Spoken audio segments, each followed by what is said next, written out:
Okay, and so now I'm going to hand it over to my colleague Melody. Morning, everybody. Can you all hear me okay? Is that a yes? Okay. 7-5, y'all can hear me? Yes. Okay, good. Well, it's really great to meet everybody. I'm Melody Geraci. I'm the Deputy Director here at Active Transportation Alliance. We've been working a ton with Tiffany, and she's talked you guys up like crazy. So we have high expectations. I'm just kidding. We're very excited to get to meet some colleagues from downstate that I shouldn't use that term, from Southern Illinois, that we really never would normally get to know or work alongside. So this is kind of a treat for us. Crispina introduced herself, and she's sort of running point on the whole BRIC Cairo Walkability project. Heather is our senior transportation planner, and part of what we do here at Active Trans, you can look us up at some point if you're interested, but we're a nonprofit advocacy organization. We've been around since 1985. We started off life as the as the Chicagoland Bicycle Federation. It's kind of a ragtag group of bicyclists who wanted to, improve conditions for themselves as they rode on the streets. And we've morphed into more of a holistic, alternative or sustainable transportation organization.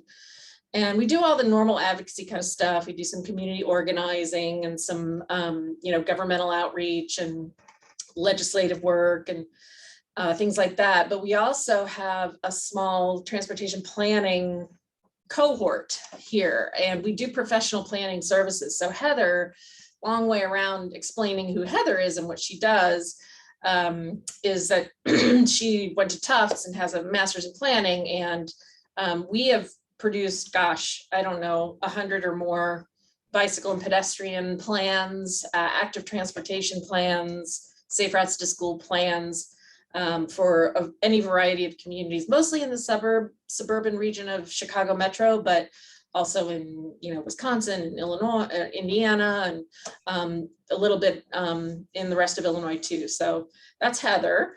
Maggie is an advocacy manager, but also, and Crispina and Maggie both are urban planners, have urban planning degrees as well. So you've got kind of a top-notch team of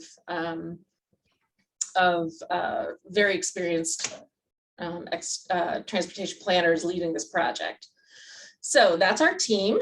And again, our mission at Active Trans is to advocate for walking, biking, and public transportation. I guess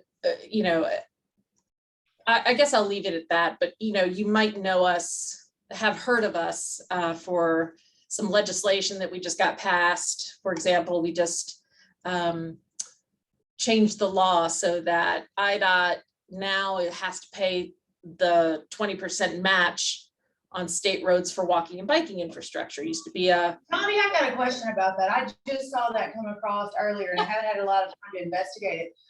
But, and the reason I ask is we're working with one of our communities, Vienna, on a safe routes to school application for this cycle.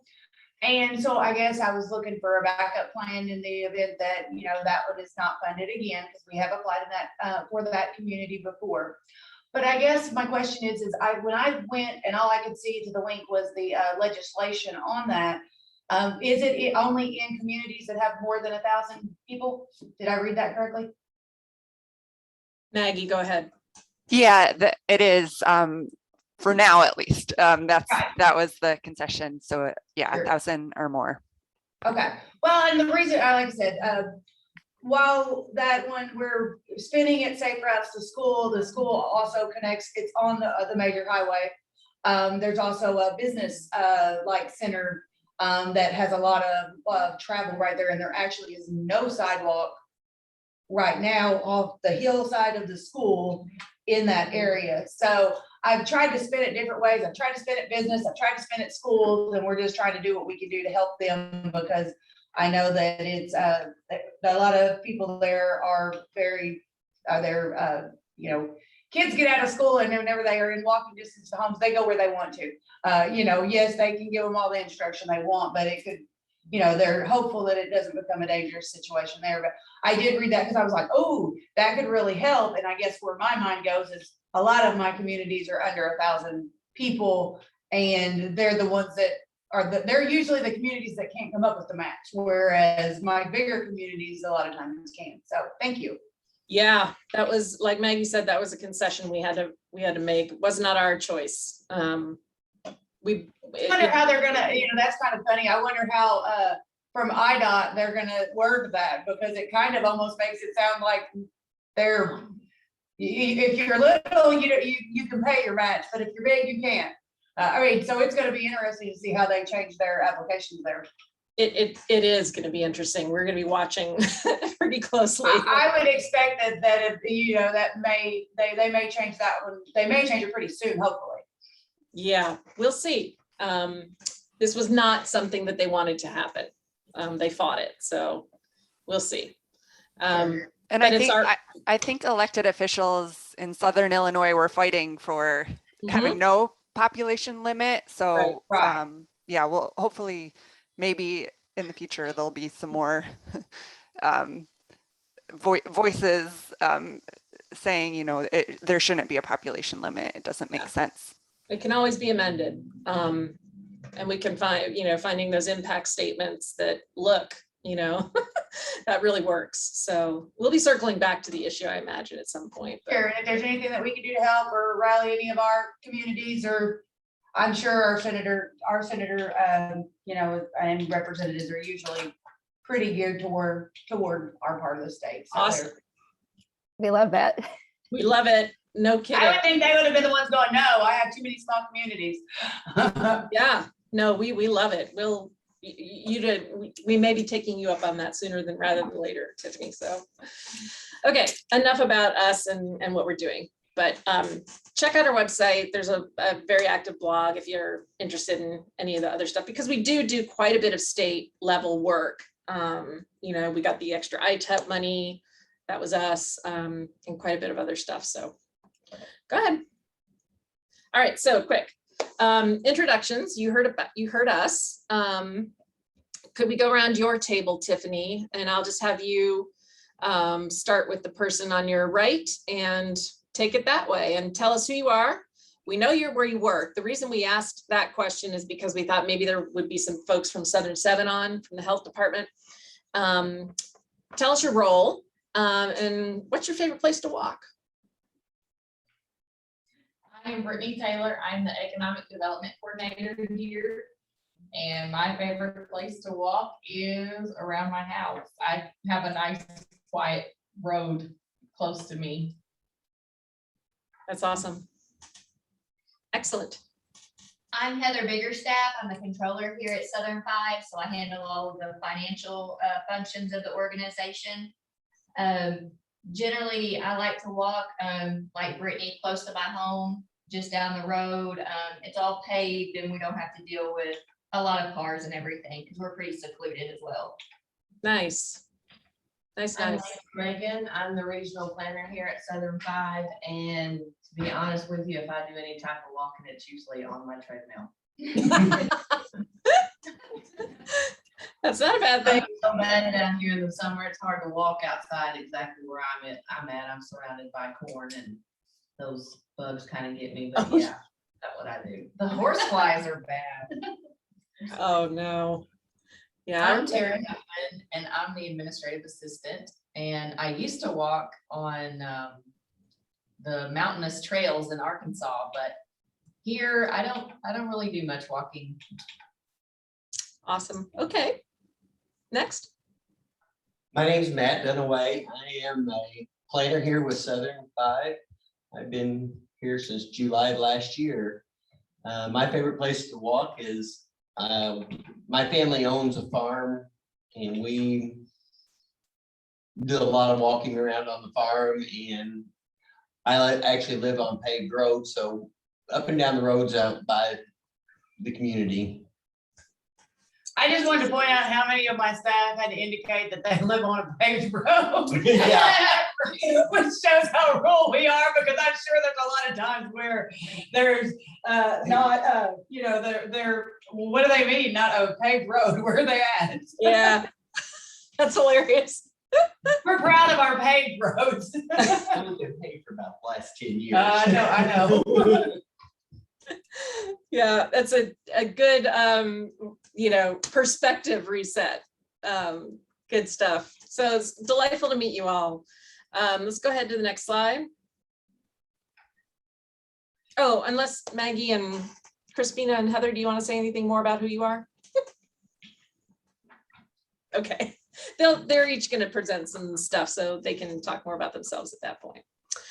So since you all are recipients of some of the BRIC grant money, you are probably aware of most of this, but I'll just get a real quick overview that this grant, BRIC, and it sounds like we're going to get year 2 money as well. So we'll be working together for the next calendar year too.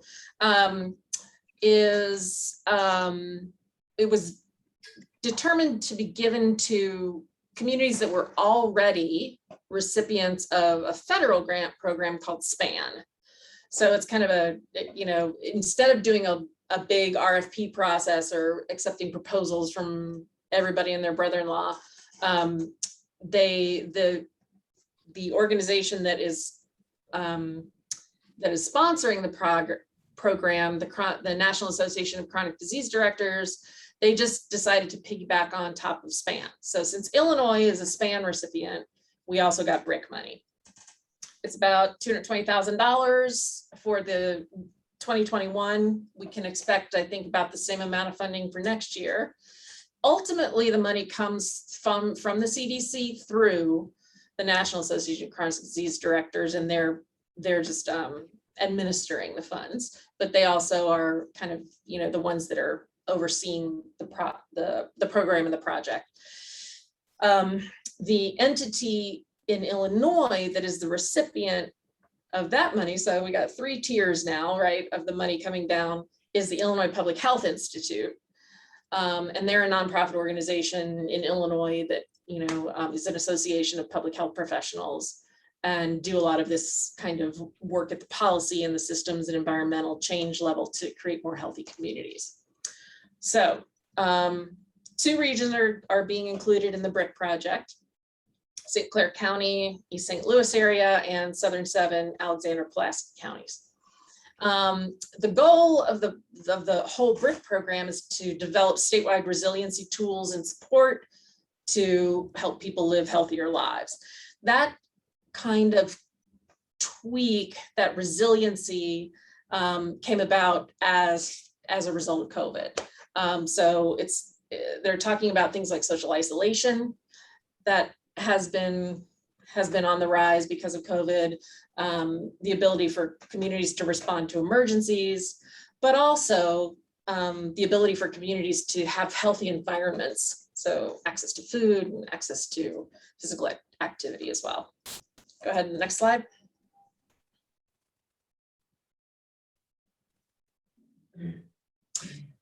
So we are both a technical assistance provider on the built environment side, so building communities to be healthy and accessible for physical activity, for both the SPAN contract or the grant as well as the BRIC grant. So our goals in working with the city of Cairo, and Tiffany was very helpful in helping us identify, you know, who amongst all of your communities could use this kind of assistance. We have 3 basically. So we are going to, I'm going to work backwards. We are going to create an action plan for improving walkability in the city of Cairo. And in order to do that, we need to gather data, right? So the first type of data we want to gather is, you know, community source stakeholder input. That's the focus group that's going to happen at the event that you all are going to facilitate for us.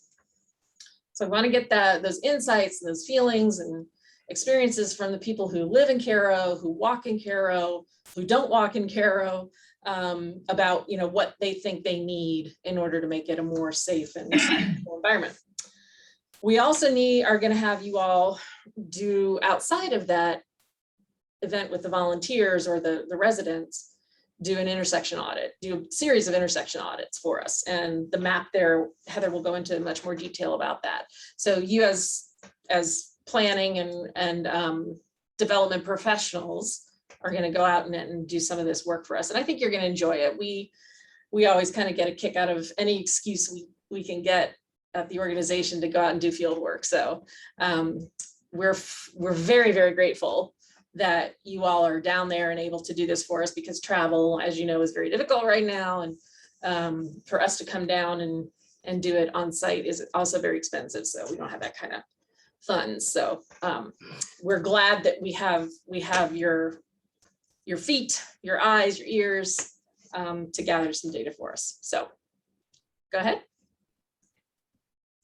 And now I turn it over to Maggie. Yes, thanks, Mel. So hi, everyone. I am Maggie Sherwinski. So the next few slides are all about like, why is walkability important, and some different statistics about this. And we know that all of you are planners, you're health and development professionals and experts in other areas. So we know you're already in tune with a lot of this. And we just wanted to run through these slides and this messaging, these statistics, because we often use these when we're working with communities to make the case for why walkability is important. So you are all welcome to use these slides, these statistics to, whatever you feel like would resonate most with those that you work with. So next slide, Crispina. So one thing we like to stress is why is this important? So first, it's no matter how people choose to get around, whether it's by foot, by bike, by bus, by car, or something else, we want to create spaces and make sure people feel safe. And that allows people to have access to resources, to opportunities, to destinations they want to go. So next slide.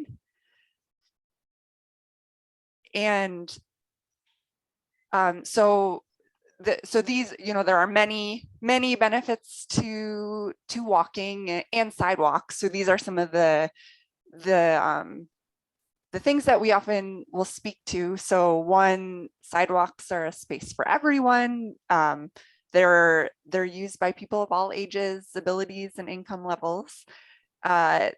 Walking contributes to both physical and mental well-being. When sidewalks or just paths, comfortable places for people to walk exist, then people can access destinations more easily.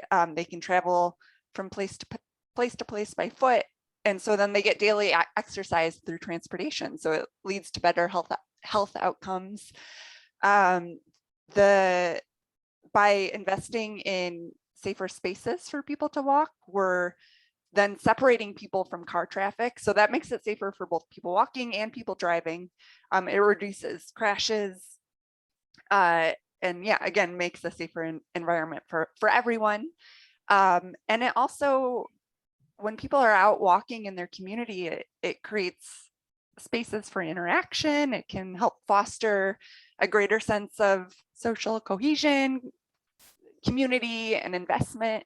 And then finally, when people are able to replace some car trips with walking trips, we're reducing our impact on the environment. So right now, transportation is the leading source of greenhouse gas emissions. So, and that impacts air quality, climate, and again, our health. So next slide, Crispina.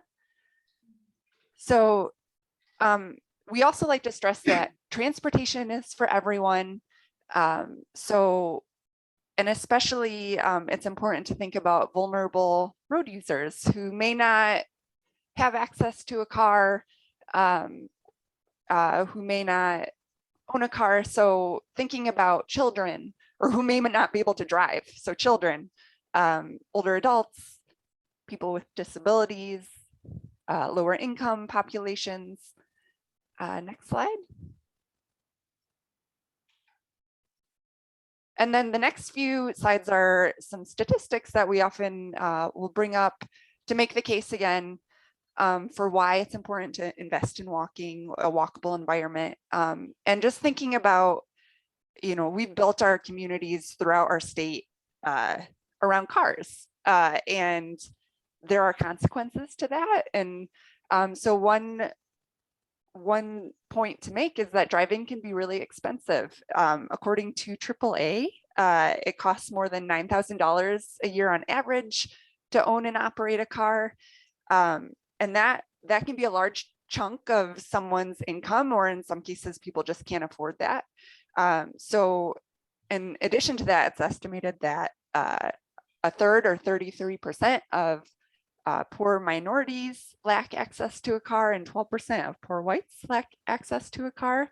So it's important to think about providing people with other options other than just getting people to destinations by car. So one other thing we like to bring up is that it can be an economic boost for a community when you're investing in sidewalks, crosswalks, walkable spaces, because people, if they can replace some car trips with walking trips, they're going to be saving money, and then they can spend their money locally. So next slide. So time, because we build our communities with cars as a priority, we're creating longer distances for people to travel, which makes it more difficult to access resources. So one example is that in rural areas, the nearest hospital is on average 17 miles away compared to 12 miles away in suburban areas.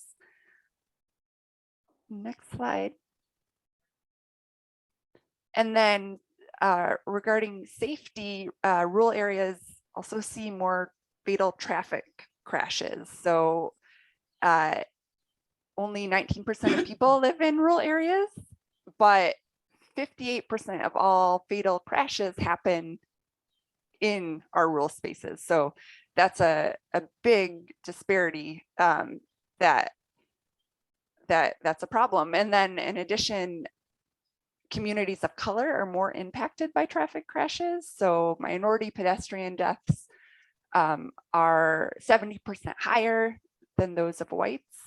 And then finally, roadways without sidewalks are often twice as likely to have pedestrian crashes as sites with sidewalks on both sides of the street. Next slide.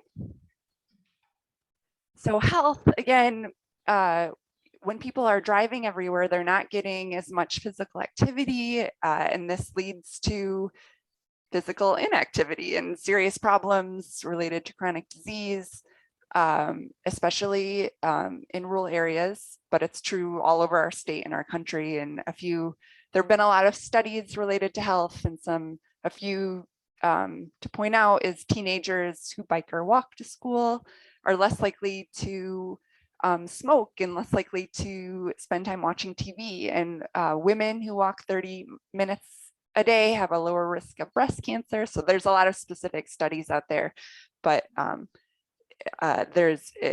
health is definitely a big thing that we like to focus on that resonates with people on why walking is important. So next slide. And then access and equity. So when we don't provide multiple options for people to get around, to access jobs or healthcare, education, we're limiting people. So one statistic is access to transportation is the #1 barrier to employment. And then it also can create social isolation. So people with disabilities often aren't able to leave their home because of difficulties of reaching their destination, if there aren't options available to them. And same for older adults.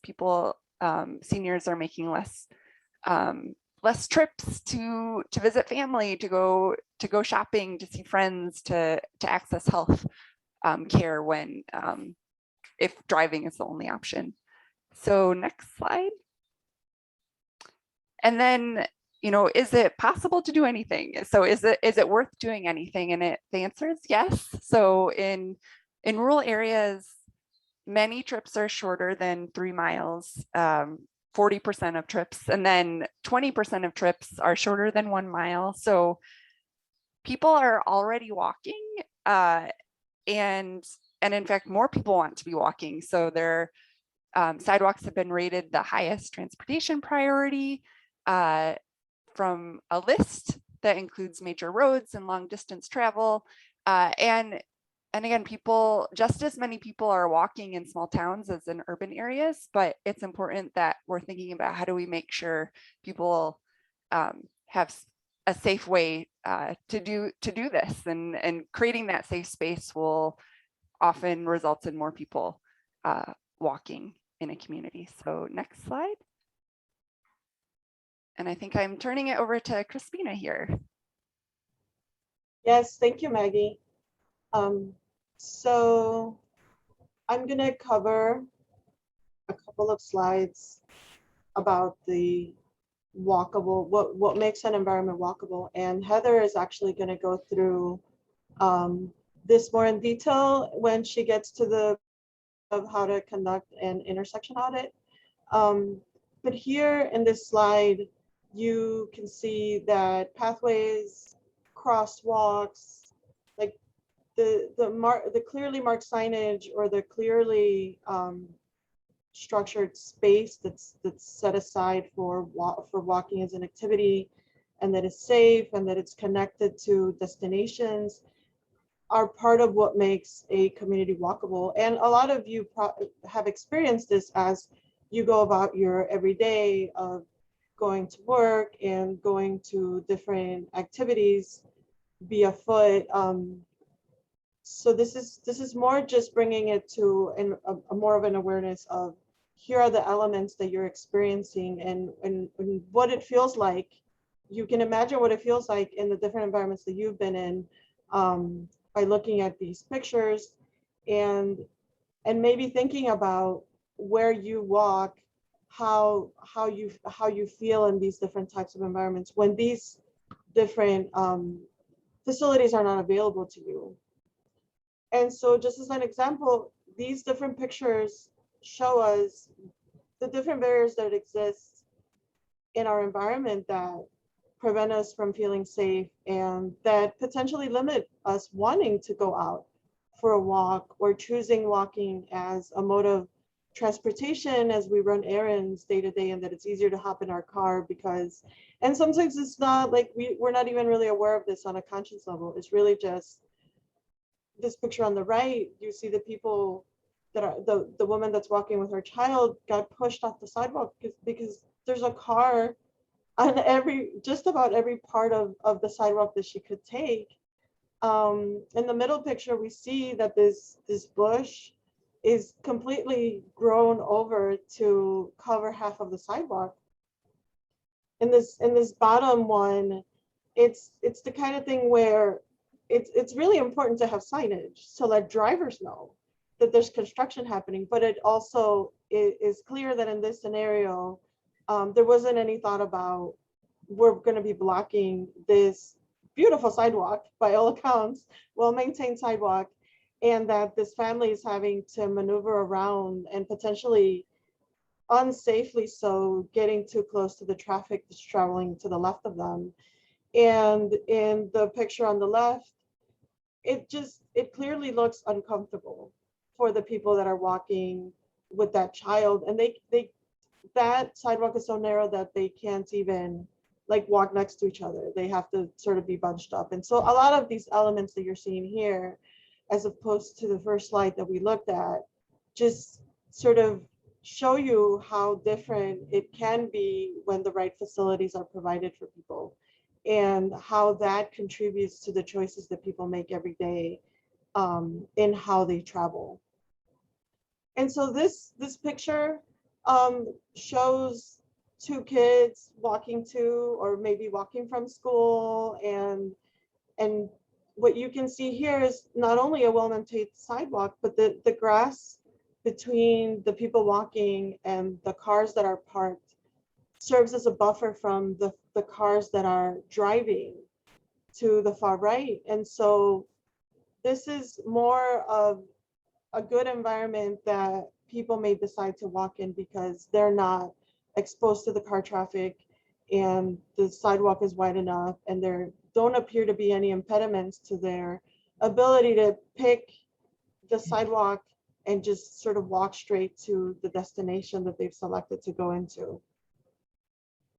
And here, these pictures, what they show us is, Maggie talked about vulnerable road users. And in the picture on the left, these are children on their cycles, and there's a clearly marked crosswalk there. Unfortunately, that crosswalk is located over several lanes of traffic that these vulnerable users have to navigate, and just sort of hope that the drivers see them and stop when they're supposed to stop. But it's really just thinking about, as Maggie spoke about it, their vulnerability and sort of the responsibility that's being placed on them because of how this roadway was designed, and how in its design it prioritized the ability of cars to move through this location. On the right, we're seeing initially that picture on at the top, there's a person that's crossing. There's 6 picture. And I initially thought there was no crosswalk, but my colleagues pointed, rightfully so, that there actually is a crosswalk there. But this is the view that we're seeing is from the driver's perspective, from the distance that a driver would. So the pedestrian is getting into this crosswalk because, well, this is my space. I'm supposed, this is for me to use to get across the road. But unfortunately for the driver, all they see is road. And all they see is, oh, this is for me, and I can just drive. And yes, there's pedestrian signage on the right and on the top of that intersection, but it's an unnecessary conflict. And as we're going to see in the next couple of slides, there's a way to limit that, like pitting the person trying to cross the street with the driver. And in the bottom right picture, there's a clearly marked crosswalk. The drivers can see that. But unfortunately, again, because it's a very high traffic and there are no traffic controls in conjunction with this crosswalk being provided, again, we're putting pedestrians, independent of their ability really, in a very vulnerable situation where they have to navigate multiple lanes of traffic, and they just kind of have to hope that the drivers see them. And so by providing the crosswalk without controls, we're telling them it's okay to cross, but we may be putting them in an unsafe situation. And so here in this slide, I just wanted to show what a good crossing situation could look like. Both there's a median provided here, and this crosswalk is well marked with paint.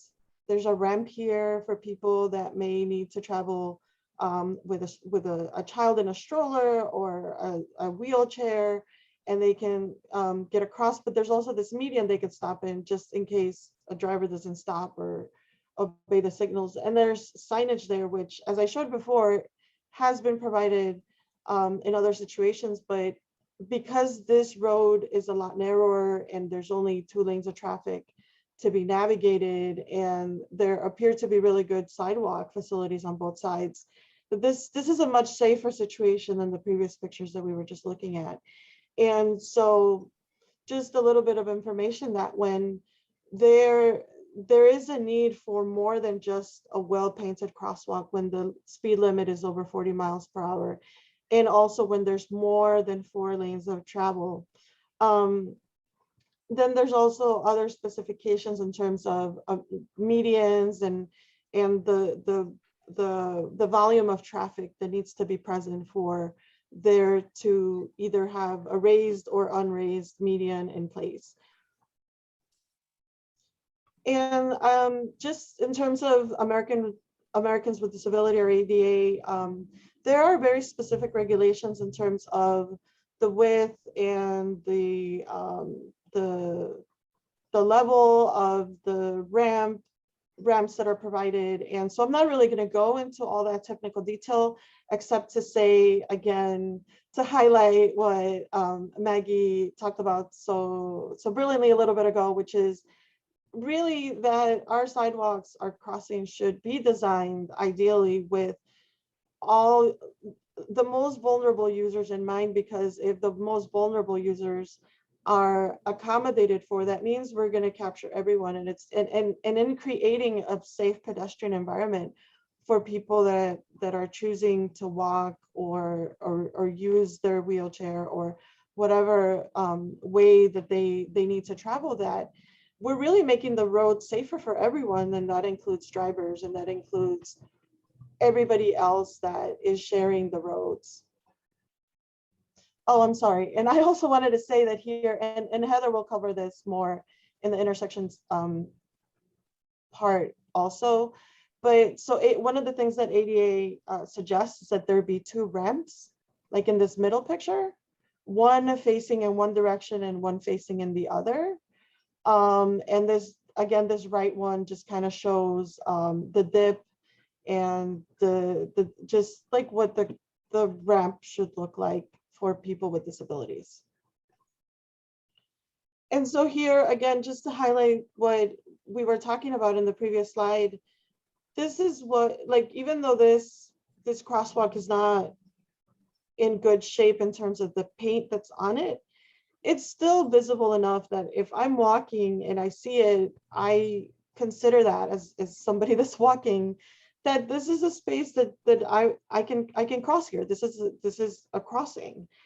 And unfortunately, this is what the driver sees from the same crosswalk. Is, do we even see that crosswalk? It's there, but it's not, it's only visible to the pedestrian because it's not well marked, and it's not visible to the drivers. And again, this is a situation where it's a dangerous situation for both the driver and the person trying to cross the street. And so in this situation, it would be really helpful to have a clearer marking. And so here's an example of a well-marked crosswalk, but also there's a lot less lanes that both the cars have to deal with and the pedestrians have to manage. And there's this median here in the middle where if needed, they could stop and wait for traffic to move on one side or the other if they had to. They're not being expected to just cross this as quickly as possible to make sure that they're missing all the cars that you see on this multi-lane road before. Yeah, so I believe that's all I have.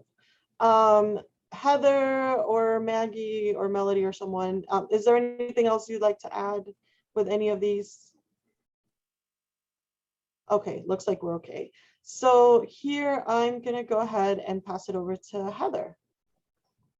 Thanks, Christina. So I apologize if you hear background noise. A really noisy garbage truck just pulled up in front of my place, so it's doing its thing for a little while. And Heather, before you get started, just feel free to interrupt us at any moment if you have any questions or comments, or just want to talk about something. So this is super informal. Yeah.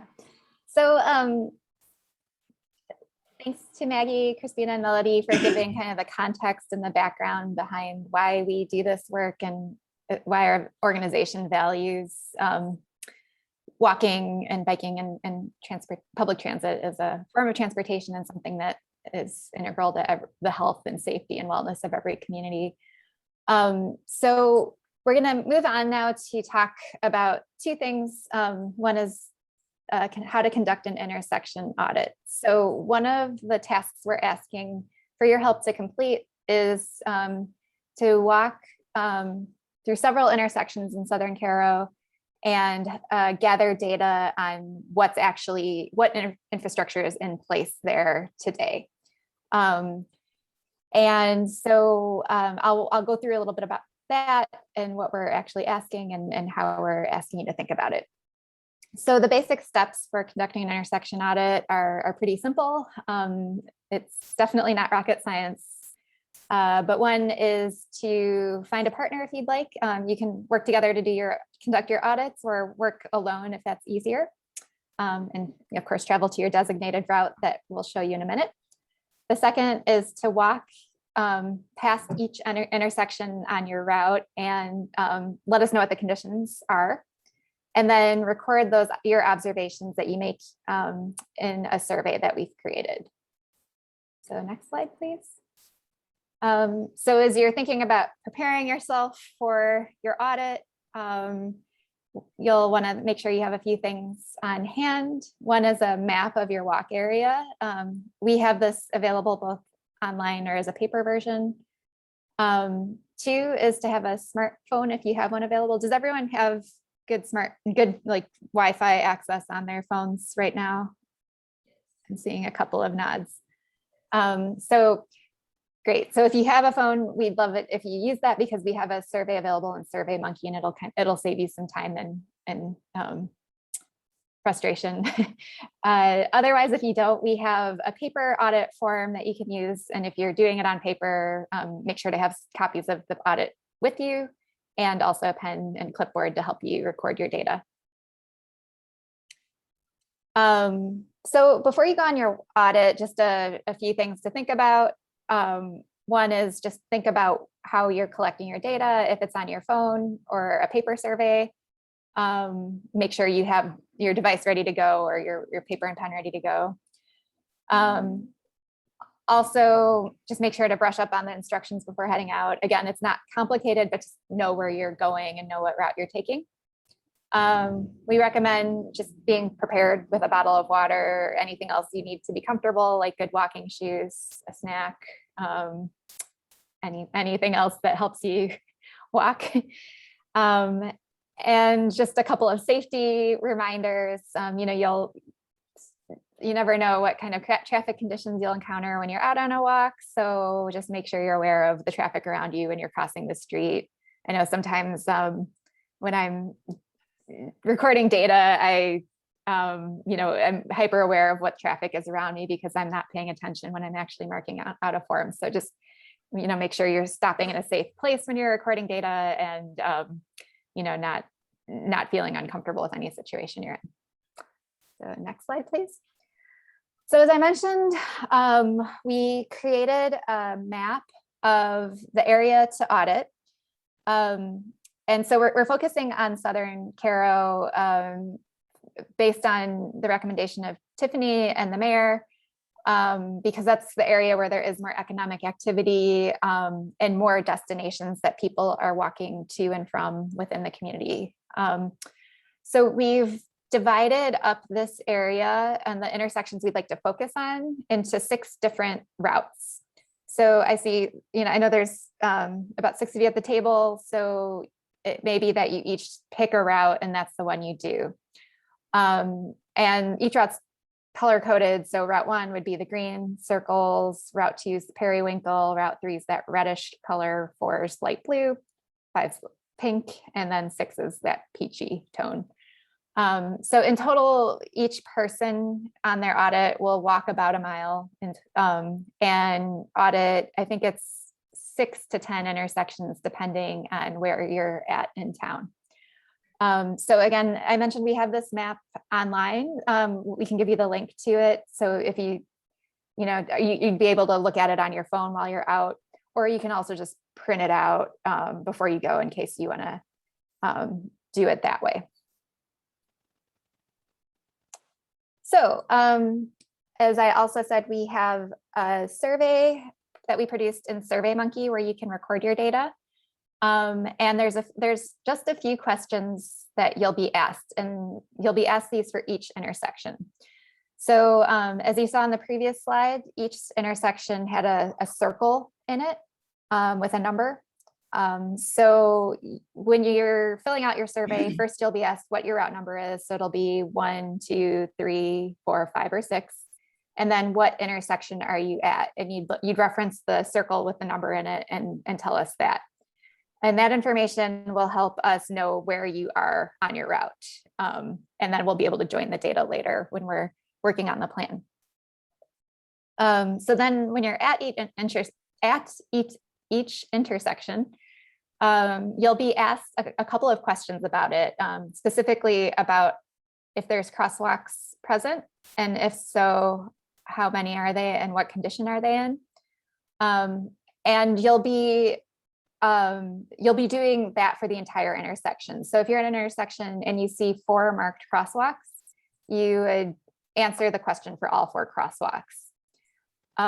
If you're at an intersection and you see no crosswalks, there's nothing marked or striped where you're at, you'll let us know that, that there are no crosswalks and that we're considering that in bad condition. So you're also rating the condition of them. But if they're marked and they look pretty good, you'd rate those as good. Does that make sense? Sure. I was just commenting, there's not very many of them. Yeah, I know. But, yeah, so now what about if we find that one, because I did look back after we brought it up where it looked, you guys were talking about how it looked like that there were crosswalks, from Google Earth. And then, I was saying, I don't think there's crosswalks there.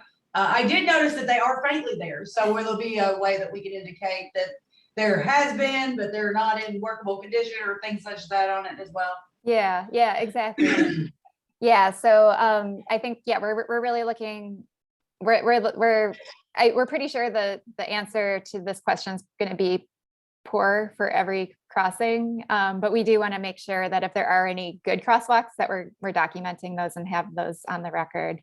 But if you do see some and they're faded, mark those as poor, and that'll again help us know what's present. And also, there's probably cases, I think on Washington, where there are those kind of like faintly striped crosswalks. There's probably, I think there's crosswalks on Washington, but they aren't on the cross streets. So you'll probably, if you only see 2 crosswalks, tell us that there's only 2 there. But if you see 4, then tell us there's 4. If there's 0, tell us there's 0. So again, just to review the questions we're asking, we'd like to know how many crosswalks are in good condition on your route or at your location that you're at for each one on your route. How many curb ramps are there? So as Crispina mentioned, the curb ramps, ideally you'd have 8 at a 4-way intersection, but likely you probably won't have that many in most locations that you're looking at. And then another question we're asking, and this will probably be you'll observe this most often on Washington, is the road too wide to comfortably cross? So this is a little more subjective. The way that I think about it is if you're trying to get across the street and you feel like you have to run, that might, to me, that's a good indication that it's probably too wide to comfortably cross. Or if you feel like you're kind of like looking over your shoulder, making sure cars aren't trying to turn into you, or other things, that's kind of another indicator that I use. But you could also think about, if you're spry and walk a lot, or feel like you're able to run across the street, what would that be like for a senior or somebody with a mobility challenge, and would that be comfortable? So again, it's more subjective, but we are just interested to hear your perspective as a person going out walking in this environment, what it feels like, and which locations feel more comfortable to you than others. One other thing I'll point out is you'll notice on the zoomed in map along Washington Street. So for example, Washington and 17th, Washington and 18th and 19th, you'll see 2 dots per intersection in these locations. Because these are offset intersections, we're treating them as separate, like 2 separate intersections. So the number that you're using will know where you're at. You don't have to tell us if it's the southern or northern crossing. We'll know by the number. But we do want information recorded for each segment, if that makes sense. So I can stop for a minute and see if there's any more questions.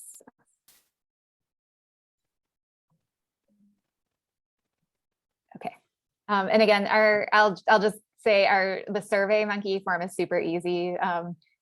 You know, as we walk you through this, it sounds complicated, but it'll go pretty fast. It won't be it's too much of a challenge. Okay, so next slide, please, Christina. All right, so the final thing we're working with you on, and you know, we're asking you to help lead, is to conduct this focus group on, is it the 10th, Christina? Help me with the date. September 10th. Thank you. Yes, it's September 10th at the library. So the next set of slides, I'll be talking through what the day looks like and some of our tips and tricks for when we've done these types of meetings in the past. So next slide, please. So again, I'll walk through a few of the goals that we have for the day. We're also curious to hear what your goals are. So if there's things that we didn't address, I'd love to know what those are. I'll let you know what we're providing for your group to help facilitate the focus group. And then some tips and tricks for the day, walking you through the agenda and what happens before you go on a walk, during the walk, and after the walk. Next slide. But before we do that, if this works, we're going to try to show you a short video from a friend of ours named Mark Fenton, who's a national walkability expert. He's sort of like, the best way to describe him is a walking guru. He makes a lot of trips around the country. He's taught tons of people about the value of walking, and really touts the importance of a walk audit. So this video explains a little bit about why he does it and the importance and value of. We have a few goals for the focus group. You know, we see this as a discussion. First, an opportunity to just develop a shared understanding of the importance of walkable communities between your staff and the participants from the city of Cairo. The second goal is for the whole group to experience what it's like to walk in Cairo and have an honest discussion about that. And then the third is to learn and further discuss what members have observed when walking themselves in town, and what they see others doing, and how they just sort of see the whole environment interacting, to have a better understanding of what the issues and challenges are and how we might be able to solve them. Next slide, please. So we'll provide several resources to help with leading the focus group, in addition to this webinar we're hosting today. So we have an agenda that we'll send after this meeting, which will, it's part agenda, part facilitator's guide. So it kind of walks you through the day and includes kind of all the discussion questions and things that we recommend asking. We also have a list of talking points that we'll be providing for sort of an opening talk, and a handout that includes those talking points that can be given to all the participants, so they have those as a take home. We have the study area map just for your reference. And then we're also able to offer day of support. So if you're in the middle of the meeting and have some issues that you run into, Melody's raising her hand. She's volunteered to be your phone a friend. And we have her phone number at the end of the presentation, but she also of course has access to Maggie and Christina and I. So if she also needs a phone a friend, we're all here to help each other and support. So next slide. So this is the agenda for the day. I'll walk you through it, and then we'll also talk about the different discussion questions that will happen that we are asking to be asked during it. So again, it's Friday, September 10th. I now know that day. And the focus group starts at 10 a.m. and runs till noon and will be held at the Cairo Public Library. I've kind of broken out the day into 3 sections: before the walk, during the walk, and after the walk. So before the walk, we have about 30 minutes set aside, 20 minutes at the start to do just a brief introduction of why walkability matters. So we have some of the talking points that Maggie and Crispina gave earlier kind of listed out just as a cheat sheet that whoever is leading that section can use as a way to just orient the group as to why we're all doing this work and why we think it's important in Cairo. Following that introduction, we'll break people up into groups. Then following that, each of those groups will go out on a walk together. We'll show you the routes in a second. Following that, there's a break, followed by a facilitated discussion, some time for a report back, and then you'll end the day with lunch and then handing out the incentives, which I'll talk about in a minute too. Next slide, please. So before the walk, so this is the introduction. Again, I mentioned you'll have a short talk about why walking matters, and we have some talking points for that. Although, if you heard something Maggie or Christina said earlier that you'd like to share that we didn't include, we encourage you to do that. So again, better than we do what the conditions are in Cairo and how people think and feel about walking. So, we encourage you to make it your own too. It's definitely open for interpretation and improvement. Also during the introduction, we recommend just explaining the goals of the project and what all of our groups coming together are trying to accomplish. So developing the plan is the final result, but in order to do that, we need lots of community input on what the issues and challenges are. Following that, we're recommending breaking up into small groups. Since we're not sure exactly how many people are going to attend, typically for a walking meeting like we're recommending, we suggest trying to limit the group size to about 10 people per group. Smaller is better, but bigger than 10 starts to get unmanageable. So we're anticipating probably a great number of attendees would be 30. So if there's 30 people in the room, we recommend breaking up into 3 small groups. But if there's fewer, you might be able to do 2 or even 1, just depending on who shows up that day. In addition, in our experience, it's really helpful to have 2 staff people with each group. So one person would facilitate and lead the walk, and then the second would take notes and also stay back with the stragglers in the group. That way nobody gets separated. And if you do have a larger group with 10 people, you can have side conversations and hear each other better too. So that helps as well. Finally, another pro tip we have after doing several walk audits is to have one staff person stay behind just to watch everyone's belongings at the library. Oftentimes people won't want to carry their heavy purses or want to leave a jacket or sweatshirt behind because they were in a cold room and it's hot outside. And they'll feel a lot better doing that if someone's there just to make sure things stay in the room and keep an eye on everything. And if you only have 3 people show up, then problem solved. Yeah, for sure. Makes it much easier.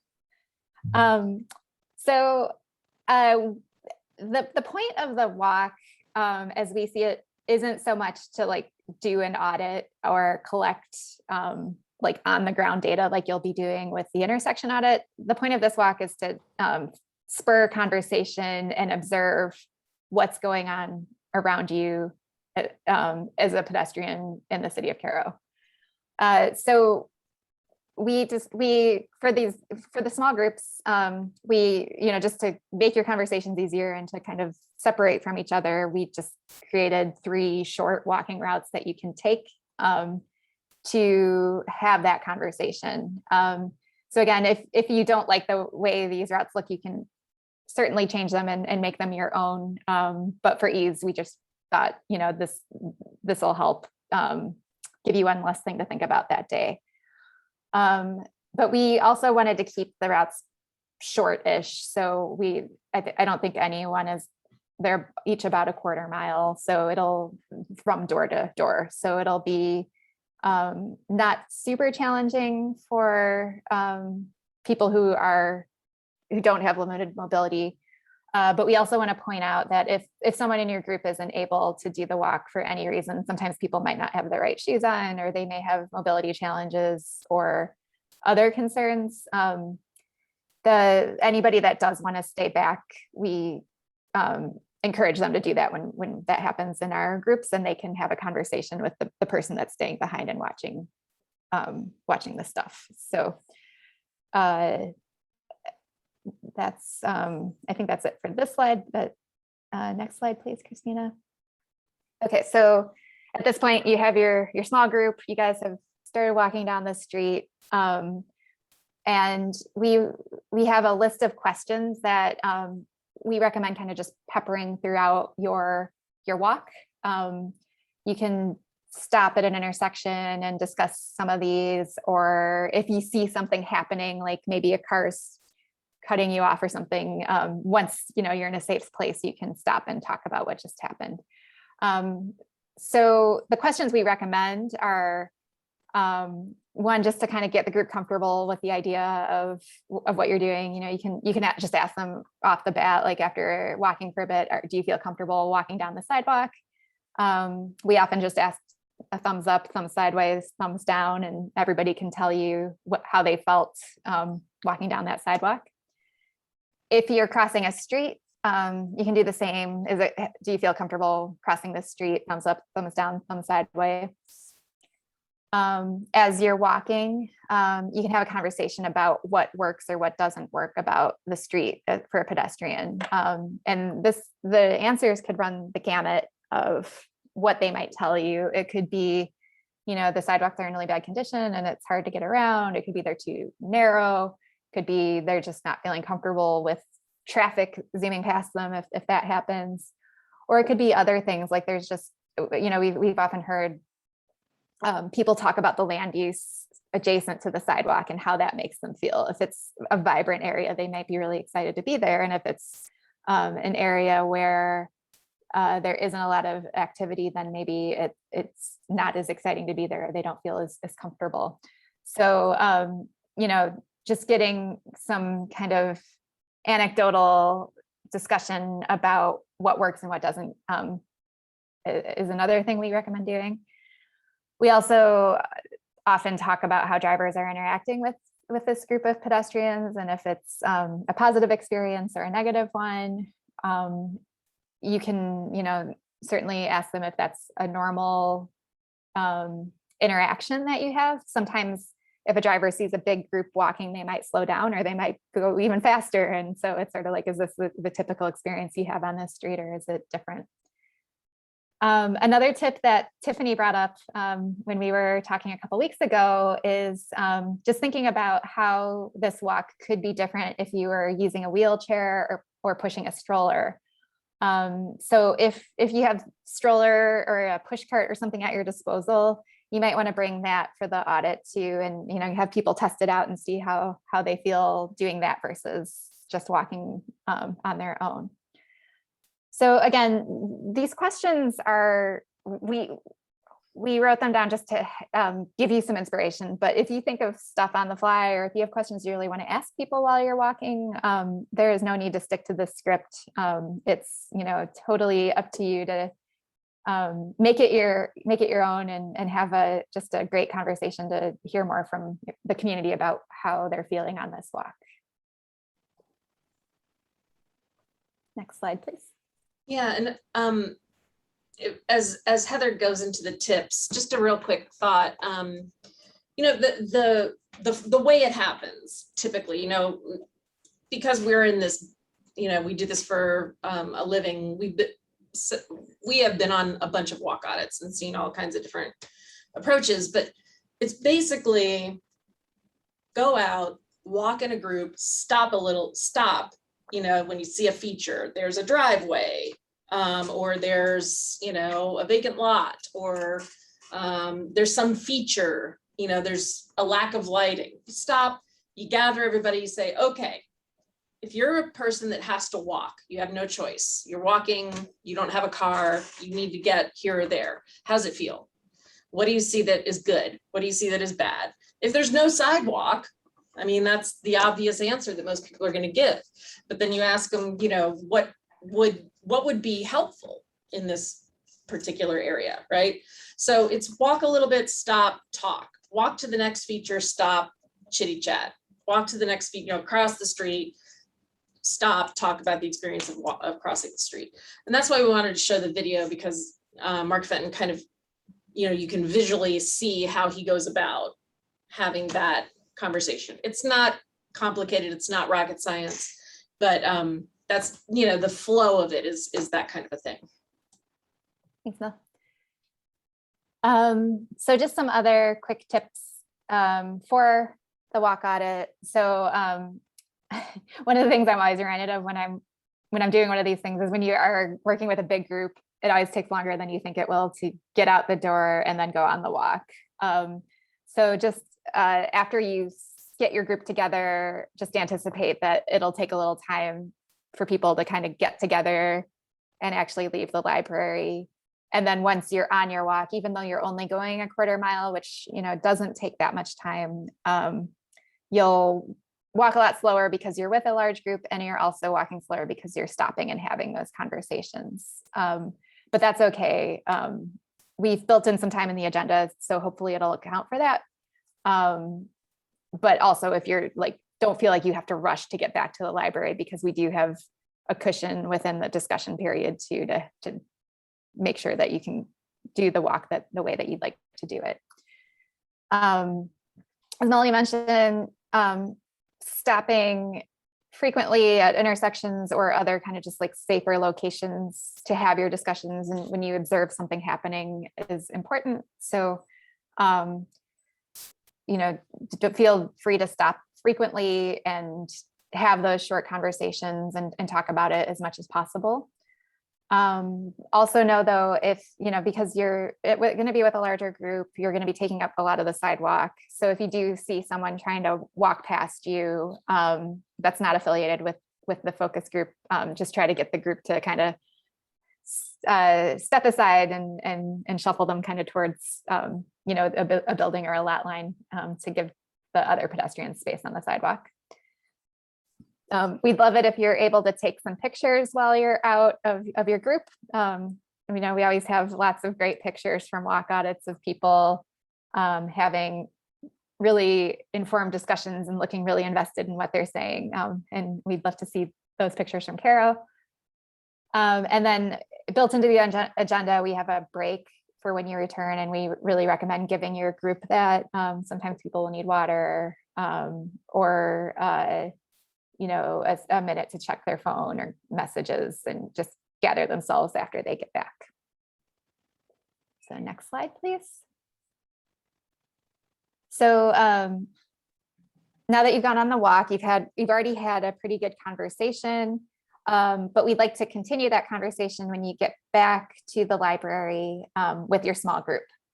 So again, these are questions that are just a guide and suggestions, but see where the conversation takes you. And if there's things that you'd like to prod them on, or they have things they'd like to share, you don't have to stick to this script.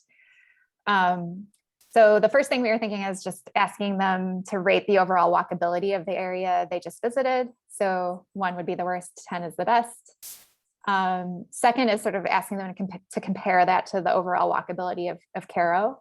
So is Cairo beyond this area we just walked the same rating? Is it lower? Is it higher?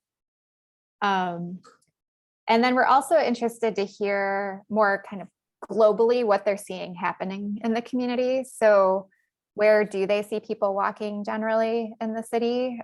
Which streets do people use? Are there places they're going more often than others? What kinds of behaviors do they observe when they see people out and about in the city? And then finally, a big question we always ask communities when we work with them are just what are the barriers to walking?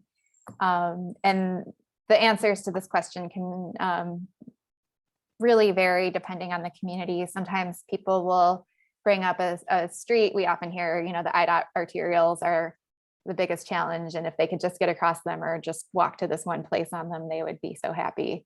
Other times there's specific places that people mention, like maybe there's one driveway in the community where there's cars turning in and out of all the time. Like I often hear about car washes being just like the worst for pedestrians. So people might bring up stuff like that. Or other times it's just really like, the weather. I think at least one of you talked about how hot it is in the summer. And so that can really impact your desire and ability to get out and about. And, up in Chicago, especially, we deal with tons of snow. So we hear about that all the time too, that once the snow starts falling, people are kind of stuck in their homes and not interested in getting out on their walk. And then after that barriers question, we also often ask folks to just start brainstorming what improvements might be made. Again, we're not expecting them to be experts on traffic safety or design, but they may have ideas for how walkability could be better for Cairo and have some good thoughts about what might be done. So next slide, please. So just some tips for facilitating this small group discussion. Depending on, well, first, just encourage everyone to participate as much as possible.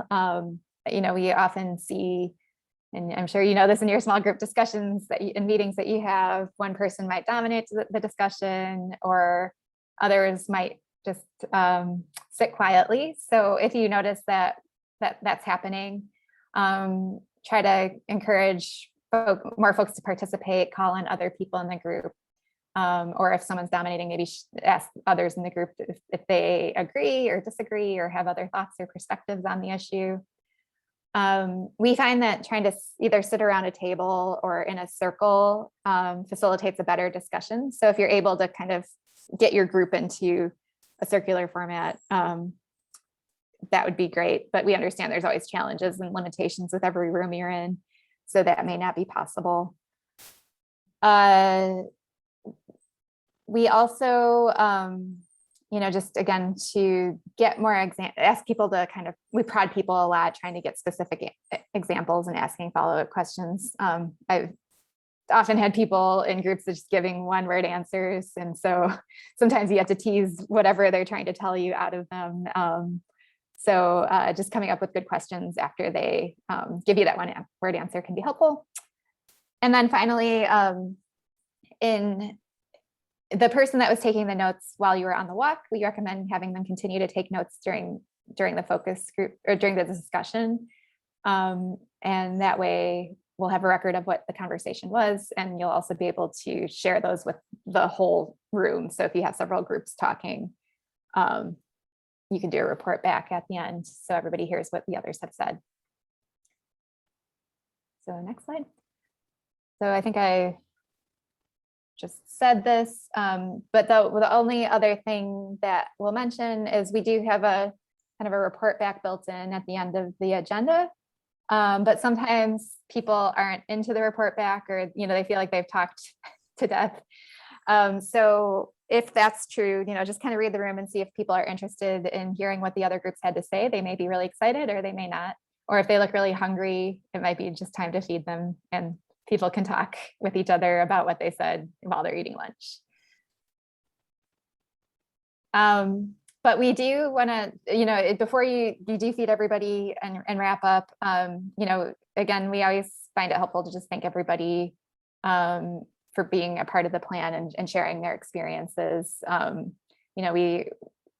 sure you believe this too, but we like to, we know that community members are the biggest experts in every project we work on, and they're the ones that know the issues and challenges better than any of us professionals could imagine, because we don't live there and we don't see what happens day to day. So it's always helpful to have their input, and it's extremely important.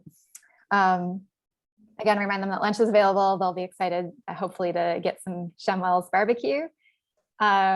Also, we have $10 gift certificates for everyone who participates through the end to Stop and Shop. So everybody will get one of those with their lunch. And then we also, for next steps, they may want to know that we'll use this discussion to create the recommendations for the plan.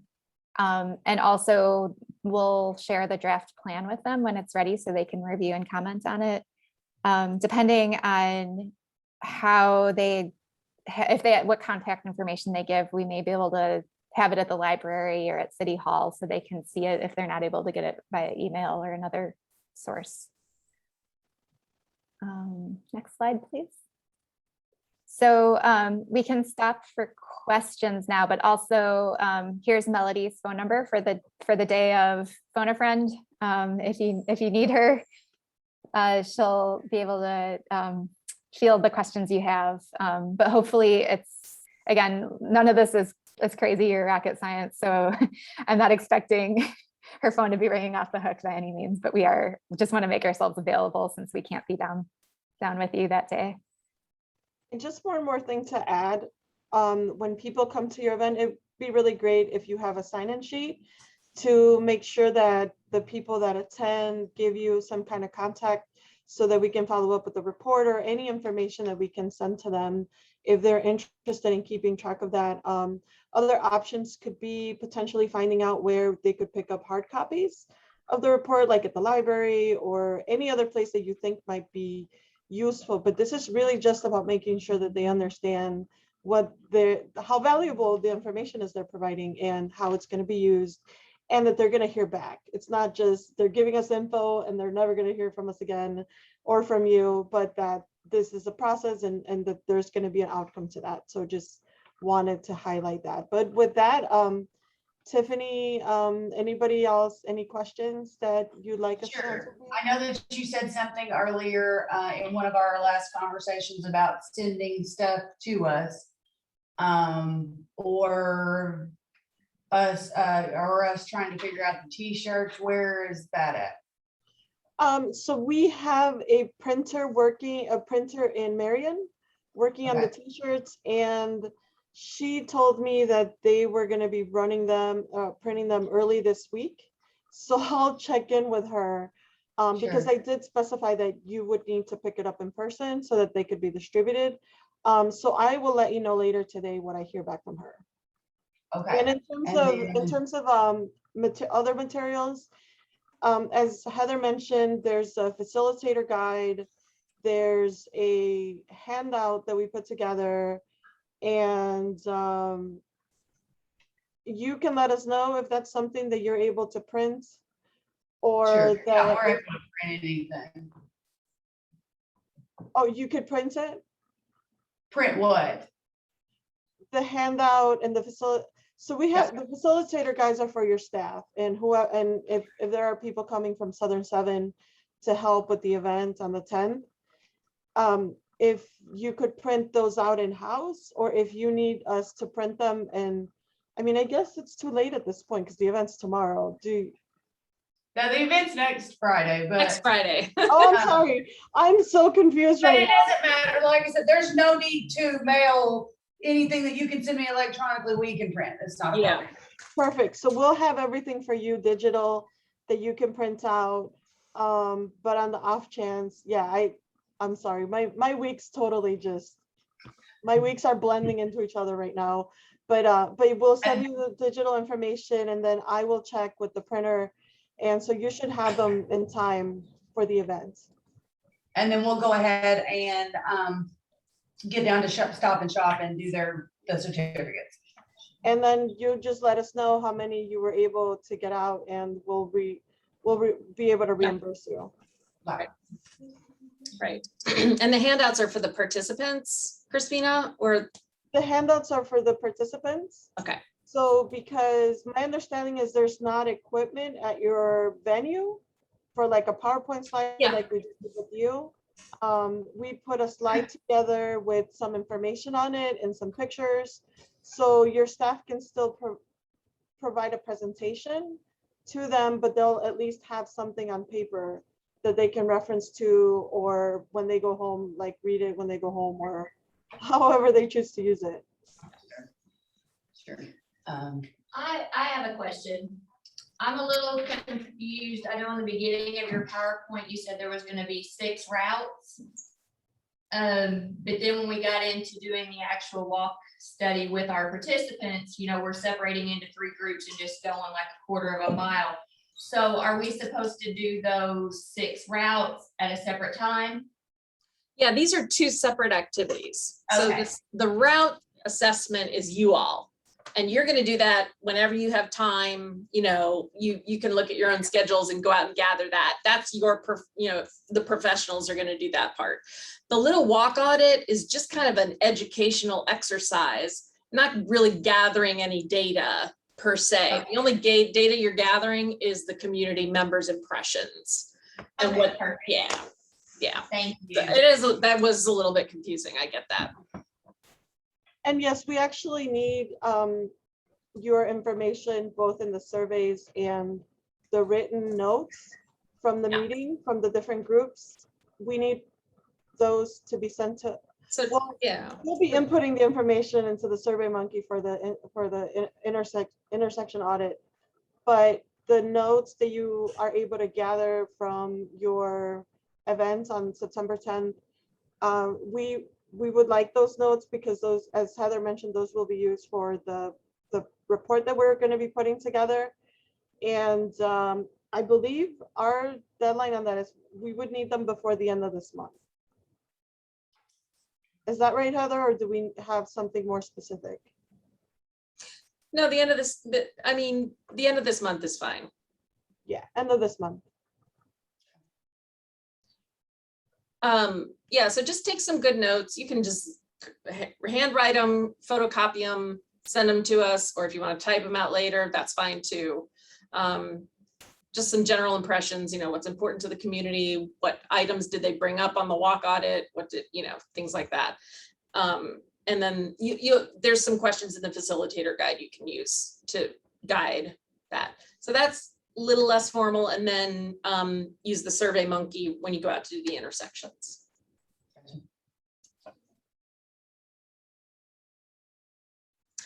I know this was a lot, and and it's probably has little to nothing to do with your regular day-to-day jobs. So we know we're asking a good amount from you all, and we appreciate it. Normally, you know, we would kind of come into town, partner with you, and we would all go out and do all this together. But the circumstances just aren't there for us to get down there. Normally, we love coming to, you know, coming into town and being there in person. That's kind of our thing. But the budget wasn't there, and then, you know, the COVID stuff is still a concern. So I can't tell you how grateful we are that, and thank you to Tiffany and all of you for being willing to take one for this team, so to speak. And so if you have any questions as you're. All right, well, I don't have any additional questions. Okay. I just wanted to add that on the Survey Monkey, it says to contact Tiffany with any questions. So if you have any questions that come up as you're conducting the audit, or if you decide to do paper and are transcribing into Survey Monkey, just please reach out to Tiffany, and Tiffany will get in touch with us, and we'll get your question answered. Now, I think with us doing it with staff instead of doing that part with volunteers, we'll enter everything in the Survey Monkey. Otherwise, we're just double duty in it. So. Great. Well, if there aren't any more questions, just as Melody just mentioned, this is a lot of information, and we're going to follow up with the different documents that we pulled together for you. So please feel free to reach out to Tiffany between now and the 10th if other questions or just anything that you'd like to know more about, or information that you'd like us to share that you think would be useful, and we'll be happy to get back to you But with that, thank you so much for your time, and it was great to meet everyone. And we're looking forward to hearing how all this goes for you. Thank you so All right. much. Thank you, guys. Bye, Thank everyone. you. Nice to meet everyone. Yeah.